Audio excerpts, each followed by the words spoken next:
ఎందుకో మొన్న నాకు చిన్నప్పుడు మా నానమ్మ చేసే చికెన్ ఫ్రై గుర్తొచ్చింది.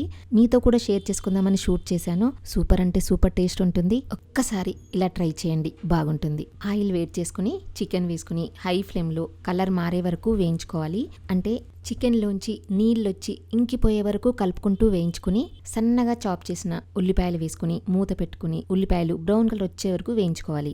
అల్లం వెల్లుల్లి పేస్ట్ వేసుకుని బాగా కలిపి పసుపు, కారం, ఉప్పు, ధనియాల పొడి, జీలకర్ర పొడి, కొబ్బరి పొడి, గరం మసాలా వేసుకుని బాగా కలుపుకోవాలి. పైన ఒక ప్లేట్ పెట్టుకుని వాటర్ పోసుకోవాలి. దీని నుంచి వచ్చే ఆవిరితోనే చికెన్ బాగా ఉడుకుతుంది. స్టవ్ సిమ్ లో పెట్టుకోవాలి. 7 నుంచి 8 నిమిషాలు మధ్య మధ్యలో కలుపుకుంటూ ఉడికించుకోవాలి. కొత్తిమీరతో గార్నిష్ చేసుకోవాలి. అంతే, నానమ్మ చేసే చికెన్ రెడీ. డీటెయిల్ రెసిపీ కావాలనుకుంటే హైదరాబాద్ రుచుల యూట్యూబ్ ఛానల్ చూడండి. నచ్చితే లైక్ చేయండి, షేర్ చేయండి, ఫాలో అవడం మర్చిపోవద్దు.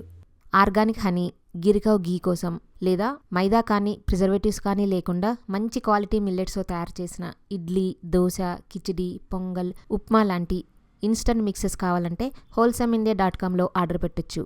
లేదా 9459458855 వాట్సాప్ నెంబర్కి మెసేజ్ పెట్టొచ్చు.